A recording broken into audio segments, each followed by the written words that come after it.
The thing that's going to make them show up to that appointment is when they're like, man, I talked to Ellie, I talked to Berna, and I don't know about solar, but I really like talking to her. So I associate the next person that I'm going to talk to with the good feeling that she left me with. So if you leave them with a good feeling, you share stories about what you guys do for Christmas, what you do for your children, what your family was like. And it doesn't have to be a long conversation, but just little facts, right? They're going to remember that. And then they're just going to be more likely to show up because they subconsciously want the next person to also make them feel good as well. So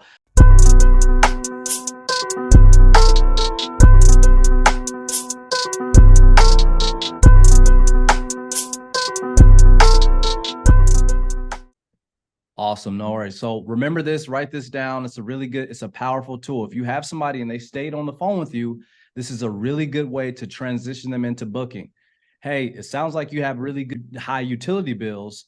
Let me tell you, we only work with people under two conditions. Number one, you don't pay us any money. So there's no money out of pocket. There's no upfront costs.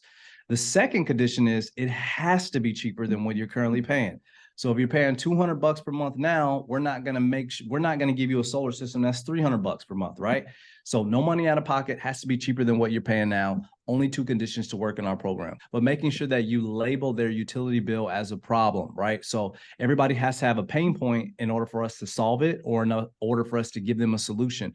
So labeling them with a problem, literally after they say what their utility bill is, they're still standing on the phone with you, they're booking that appointment.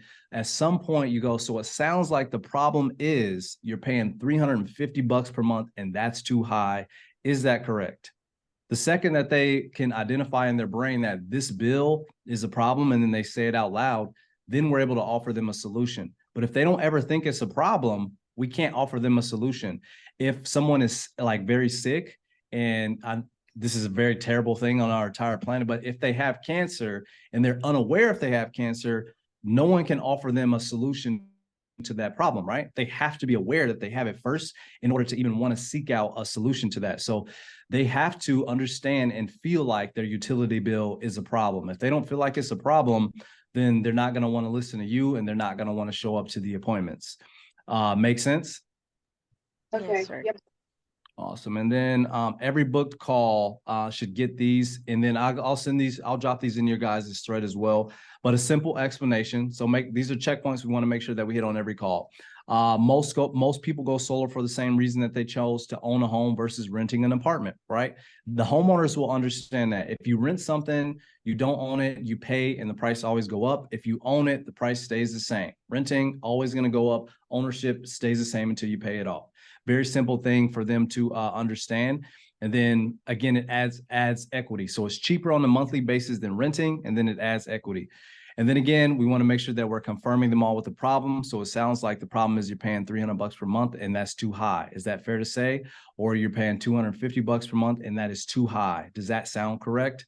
Right? And then confirmation. So we want to confirm that they show up. So our commissions, again, are predicated on them showing up. So that means confirming that they're going to show up, confirming that they're not just setting it just to be nice to you guys. And when you guys are booking today, make sure that you end every booking call with this. Can you think of anything that might come up from preventing you from making the appointment tonight or tomorrow with our consultant? Again, it's just a phone call. I know things come up, Mr. Homeowner, but can you think of anything that actually might get in the way of making this appointment? Because I would hate if we missed your appointment. So I also want to make sure that you guys don't have anything coming up as well. So confirmation, labeling them with the problem, and then making sure that they have confirmed that they can make it to the appointment. But when we book them out, and I get it, sometimes they'll say, yeah, we're not, we can do it next week. We can do it in 5 days. The longer we push that appointment out, the more likelihood that life is going to get in the way. Someone's going to get sick. Someone's going to have car troubles. Someone's going to forget. Someone's just simply not going to be in the mood to take the call. But the quicker that we can book it, if we can book it the same day, because it's just a phone call, book it, right? It's only 30 minutes. There's no reason, Mr. Homeowner, that we really need to push it out a week. If your utility bills are this high and it doesn't cost you anything, we can get you all this information in the same day, and then you won't even have to worry about it, right? So book it for the same day or next, okay? So each appointment should get a grade. class A, B, C, D, or F, right? We'll start with class F. So if they have 3 or more characteristics that are not ideal, it will be considered class F. If they have poor credit, low bills, trees, and they're old, then that's going to be class F, because there's 3 or more things that would say that this isn't a good deal that's going to make it, right? Class D is 2 or more things that are not ideal. So they are 70 plus. Again, it could be any one of these things: lower bill, under 125, have a little bit of shading. They said their credit is poor or maybe it's fair, and they're 70 plus years of age. Class C, right, starts to get a little bit better. They might be a little bit older, 70 plus, but they have fair credit and just a little bit of shading, right? Class B, 1 of 3 are less than ideal. So almost everything looks good, but there's like one thing. So in this one, they are under 70 years old, which is good. We don't really want anybody who's over 80, guys. 80-year-olds, unless they sound really good on the phone, it's kind of like floating on that line of being too old to go solar, right? But they're under 70 years of age, and they also have good credit.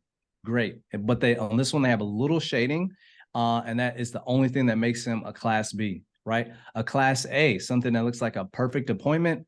They're under 60 years old. They have excellent credit. They have no trees. They are eager and excited for the appointment. They mentioned looking at it before, and then they have big bills. They have bills over $150. When I see, or the consultants see, appointments that looks like this, we get excited because it's pretty much an easy deal. We know that they're young enough to understand it. We know that they have good credit and they won't have any issues financing. We know if they have no trees, right, there's no shading, so that we know we can put enough panels on there to take care of these big bills. And then if they excited and they looked into it before, these are all the reasons on why solar would make sense for them. So that appointment is going to get a class A as far as grading. Does that make sense? Here's a couple of different examples. This also is in the training course, but if you guys need to see things of the special notes, let's take a look at this first one. Big bills, 200 bills, 300 max bills. Age is 69 years old. Credit score is fair. Special notes: he's the only homeowner, owns the property since 1965, got it from his dad. Property is now under his name.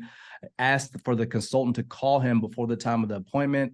Told him that we would do a quick pre-call to check his credit score and visit his property after. He will have the bill ready till tomorrow, right?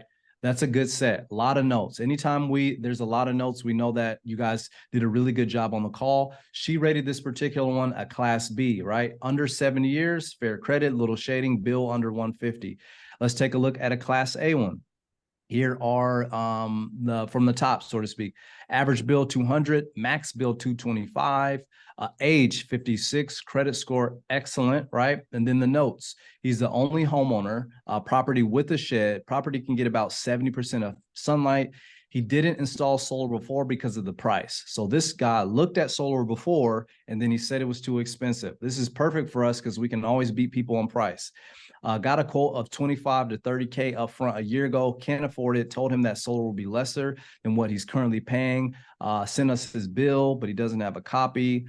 And then some other notes. But this was a class A. He's under 60 years old, excellent credit, little shading, interested for appointment because he mentioned getting a quote before, and the bill is also 150. Great, great, great appointment.